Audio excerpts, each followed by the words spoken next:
Hi everyone. So today we are going to study about evolution and framing of the constitution. So this is going to be a short video and a very basic video. इसमें मैं detail में आपको कुछ भी नहीं समझाने वाली हूँ, बस एक बेसिक आइडिया लगना चाहिए आपको इस वीडियो से. सो ये उन स्टूडेंट्स के लिए है जो एक बेसिक आइडिया लेना चाहते हैं कि एक्चुअल में कैसे कैसे कौन कौन से एक्ट आए थे एंड कैसे कैसे इवोल्यूशन हुआ है इंडियन हमारे कॉन्स्टिट्यूशन का. ये बस एक बेसिक आइडिया वीडियो रहेगी, तो कोई डिटेल चीज़ नहीं है इसमें. तो मैं ये चीज़ मैं पहले बताना चाहती हूँ ताकि जो स्टूडेंट्स डिटेल में पढ़ना चाहते हैं वो अपना टाइम वेस्ट ना करें इस वीडियो में. इसीलिए मैं ये चीज़ बता रही हूँ आपको. Let's start. एंड ऑल्सो अगर आपको ये बुक चाहिए तो प्लीज़ आप कमेंट कर देना, मैं आपको इस वीडियो का लिंक कमेंट में दे दूँगी. तो हम स्टार्ट करते हैं. हमारा जो इंडियन कॉन्स्टिट्यूशन है वो लेंथीएस्ट रिटन कॉन्स्टिट्यूशन है वर्ल्ड में. ये चीज़ें आपको पता ही होंगी.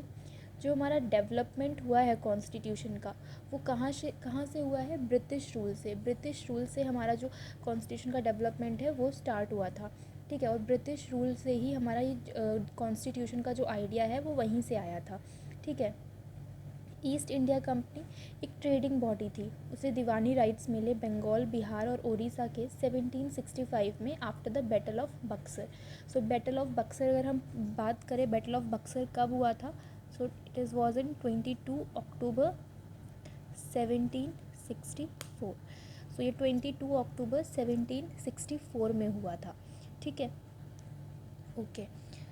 इसके बाद क्या हुआ? जो ईस्ट इंडिया कंपनी है उसने अपनी पावर्स को बढ़ाया, आगे लेके गए, एक्सपेंड किया बहुत सारे एरियाज़ में. ठीक है. और बहुत सारे जो एरियाज़ थे इंडिया के वो अपने कंट्रोल में लेके आए. 1858 में, जब 1857 का रिवॉल्ट हुआ उसके बाद 1858 में ब्रिटिश क्राउन आ गया. ठीक है. और फिर इंडिया का जो कंटिन्यूस स्ट्रगल जो आप पढ़ते ही होंगे हर जगह. इंडिया का जो कंटिन्यूस स्ट्रगल रहा इंडिपेंडेंस के लिए, उसी के चलते ब्रिटिश गवर्नमेंट को स्लोली जो पावर्स थी वो ट्रांसफ़र करनी पड़ी इंडियन हैंड्स में, मतलब इंडिया को इंडिपेंडेंस देनी पड़ी. ठीक है. तो जब फिर इंडियंस ने जब रियलाइज़ किया, ये चीज़ आई कि अगर जब हम इंडिपेंडेंट हो जाएंगे तो फिर कैसे इंडिया गवर्न कौन करेगा, इंडिया में कौन कैसे गवर्नमेंट रहेगी, कौन इंडिया को चलाएगा, कौन गवर्नमेंट वगैरह देखेगा, कौन काम करेगा, कैसे गवर्न होगी कंट्री. तो ये चीज़ आया. तो इससे फिर जब ये क्वेश्चन आया तो फिर इसमें आया फॉर्मेशन ऑफ कॉन्स्टिट्यूएंट असेंबली. ये चीज़ आई, formation of constituent assembly. M N Roy 1934 में एम एन रॉय जो थे उन्होंने डिमांड रखी थी for forming a constituent assembly. ठीक है. कॉन्स्टिट्यूएंट असेंबली के फॉर्मेशन से पहले और इंडियन इंडिपेंडेंस से पहले बहुत सारे डेवलपमेंट्स हुए थे, बहुत सारे रिफॉर्मेटरी एक्ट्स भी आए थे ब्रिटिश गवर्नमेंट में, जिन्होंने जो आज का जो इंस्टीट्यूशंस हैं हम लोगों के उसका फाउंडेशन रखा था. अगर इवोल्यूशन की बात करें तो क्या क्या एक्ट्स आए थे? 1773 में आया था रेगुलेटिंग एक्ट.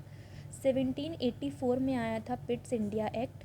1813 में आया था चार्टर एक्ट. 1833 में आया था चार्टर एक्ट. 1853 में आया चार्टर एक्ट. एंड देन 1858 में आया गवर्नमेंट ऑफ इंडिया एक्ट. 1861 में आया इंडियन काउंसिल एक्ट. 1892 में आया इंडियन काउंसिल एक्ट. 1909 में आया इंडियन काउंसिल एक्ट. 1919 में आया गवर्नमेंट ऑफ इंडिया एक्ट. 1935 में आया गवर्नमेंट ऑफ इंडिया एक्ट.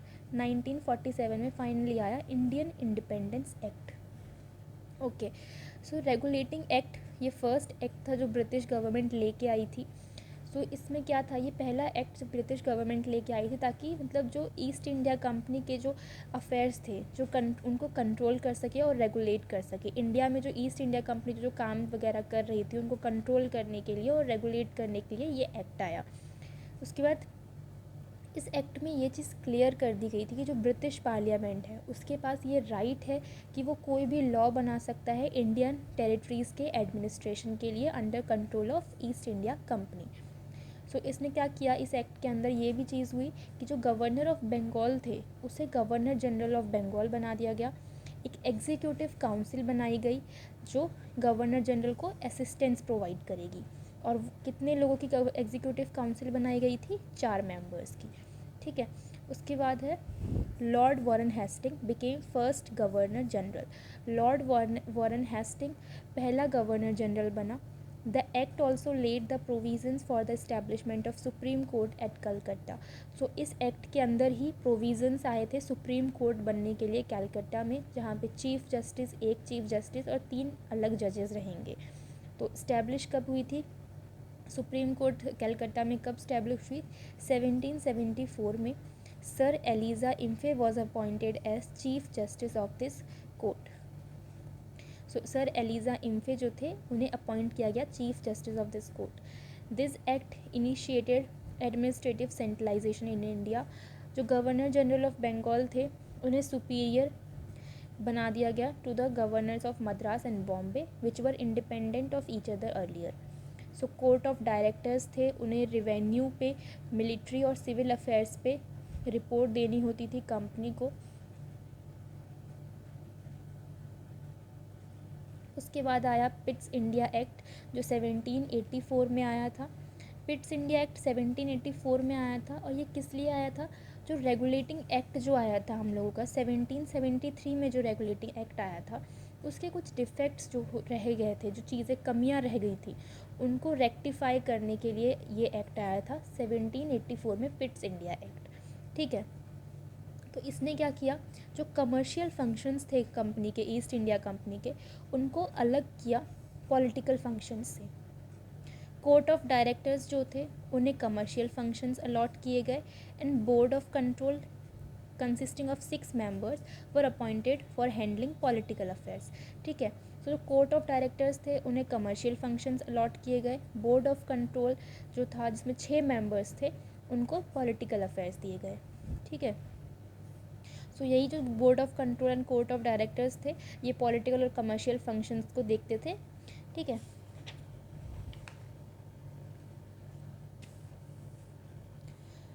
उसके बाद इसमें क्या हुआ, जो गवर्नर जनरल की जो काउंसिल थी वो 3 मेंबर पे रिड्यूस कर दी गई। तो पहले हमने यहाँ पे पढ़ा, पहले कितनी थी? 4 मेंबर्स यहाँ पे पढ़ा। जो एग्जीक्यूटिव काउंसिल थी गवर्नर जनरल की वो 4 मेंबर्स की थी, बट यहाँ पे पिट्स इंडिया एक्ट में क्या हुआ, 3 मेंबर्स की कर दी गई। ठीक है,